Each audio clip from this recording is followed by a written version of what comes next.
အောင်မြင်မှုနဲ့ချမ်းသာကြွယ်ဝမှုစီတို့လမ်းညွှန်ချက်တင်စိတ်ကူးရင်ထားတဲ့အောင်မြင်မှုဒါမှမဟုတ်ချမ်းသာကြွယ်ဝမှုကဘလို့ပုံစံလဲဆိုတာကိုတင်မသိနိုင်သေးတဲ့၍တော့တင်ဟာချမ်းသာတဲ့ဘဝကိုဘယ်တော့မှရောက်ရှိနိုင်မှာမဟုတ်ပါဘူး။ဘာကြောင့်လဲဆိုတော့ဘဝဆိုတာတင်ခေါင်းထဲမှာရှိတဲ့ပုံရိပ်အတိုင်းရှောက်လန်းနေတာဖြစ်လို့ပါ။အဲ့ဒီပုံရိပ်ကဝေဝါးနေမယ်ဆိုရင်တင်လန်းလိုက်တဲ့ခြေလန်းတိုင်းဟာဘယ်တော့မှရှင်းလင်းမှာမဟုတ်ပဲမူလနေရာကိုပဲတဝဲလေလေပြန်ရောက်နေပြီးပန်းတိုင်ကိုရောက်မှာမဟုတ်ပါဘူး။မင်္ဂလာပါနိုးထလာတော့တင့်အတွင်းစိတ်ရဲတိုက်မူမူချန်နေကနေကြိုဆိုပါတယ်ဒီဗီဒီယိုဟာတင့်ပန်းတိုင်စီရောက်ဖို့လမ်းပြသူဖြစ်လာပါလိမ့်မယ်အဆုံးထိနားထောင်ပါဒါဆိုရင်တင့်ဘလို့တွေးရမလဲဘလို့လုပ်ရမလဲတင့်စိတ်ကူးရင်ထားတဲ့အောင်မြင်ချမ်းသာမှုစီဘလို့ရှောက်လန်းရမလဲဆိုတာသိလာပါလိမ့်မယ်ယုံကြည်ချက်သည်အစဖြစ်သည်စစ်မှန်တဲ့ချမ်းသာကြွယ်ဝမှုဟာငါကိုယ်တိုင်ဒါကိုဖန်တီးနိုင်တယ်ဆိုတဲ့ယုံကြည်ချက်တစ်ခုတည်းကနေစတင်တာဖြစ်တယ်ဆိုတာယုံပါသလားချမ်းသာတဲ့မိသားစုကမွေးဖွားလာတာမဟုတ်ရင်တောင်မှပေါ့ဒီယုံကြည်ချက်ကရိုးရှင်းမိမဲ့အလွန်အားကောင်းပါတယ်အဲ့ဒါဟာလှုပ်ဆောင်ချက်တိုင်းကြိုးစားမှုတိုင်းနဲ့ဘဝအပြောင်းအလဲတိုင်းရဲ့အစပြုရာဖြစ်လို့ပါအကန့်အသတ်တွေကြားမှာကြည်ပြင်းလာပြီးမိမိကိုယ်ကိုချမ်းသာအောင်မလုပ်နိုင်ဘူးလို့ယုံကြည်သူတွေဟာကြိုးစားဖို့တောင်ဝင်လေးတတ်ကြပါတယ်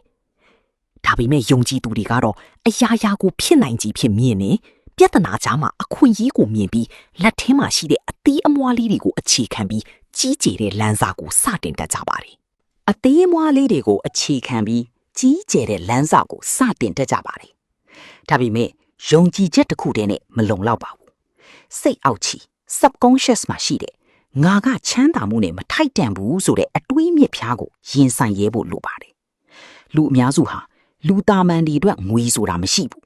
ဒါမှမဟုတ်ချမ်းသာတဲ့သူတွေကလိမ်မရတာဆိုတဲ့စကားတွေကိုကြားပြီးကြီးပြင်းလာကြရတယ်။ဒီစကားတွေကအစိတ်မရှိသလိုထင်ရပေမယ့်စိတ်ထဲမှာထပ်ခါတလေးလေးဆွဲနေတဲ့အခါကျွန်တော်တို့မသိလိုက်ပဲအပြုတ်မှုတွေကိုထိန်းချုပ်တဲ့ program တစ်ခုဖြစ်လာပါတယ်။ရင်းနှီးမြုပ်နှံဖို့ဝန်လေးတာဈေးခေါ်ဖို့မရဲတာငွေအများကြီးရှိရင်အပြစ်ရှိသလိုခံစားရတာတွေဟာအဲ့ဒီကြောင့်ပဲဖြစ်ပါတယ်။တတိကြီးတွေဟာငွေနဲ့စတာမဟုတ်ပဲမတူညီတဲ့အတွေးအခေါ် mindset နဲ့စတင်တာပါ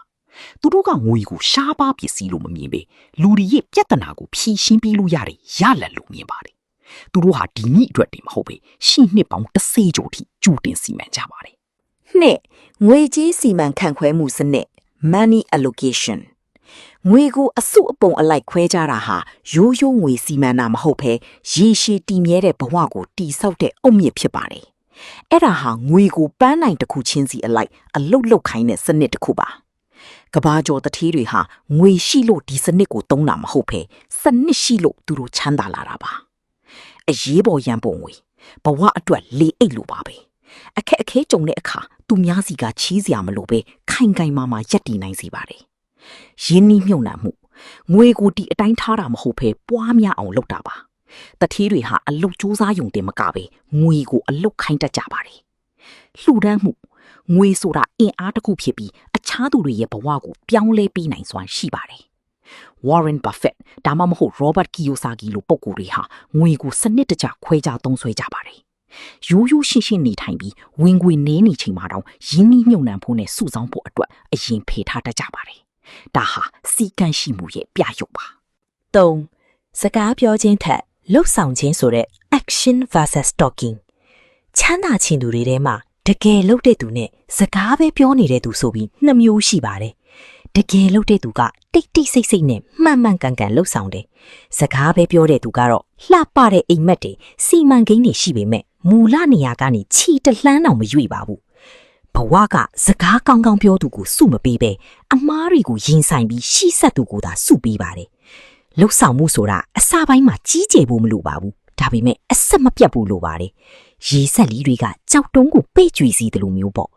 မိတိုင်းလုပ်တဲ့အတီးအမွှားလေးတွေကနေတဖြည်းဖြည်းနဲ့အောင်မြင်မှုတွေဖြစ်လာမှာပါလီအချိန်မောင်းများစွာရှုံးနေခြင်းသည်အောင်မြင်မှု၏တန်ဖိုးဖြစ်သည်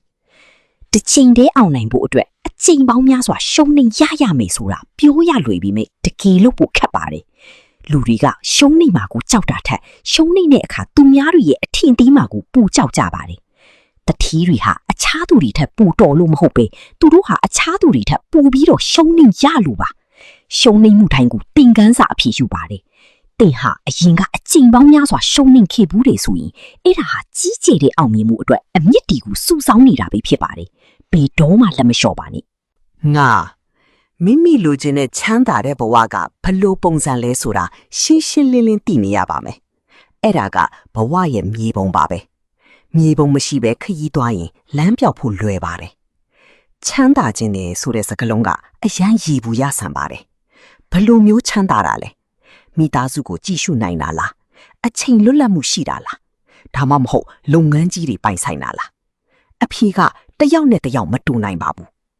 တင့်စိတ်ထဲမှာအဲ့ဒီပုံရိပ်ရှင်းလင်းနေလေတင့်ရဲ့ဆုံးဖြတ်ချက်တွေကပုံမှန်ကန်လေးဖြစ်မှာပါညီကုန်းချုပ်အနေနဲ့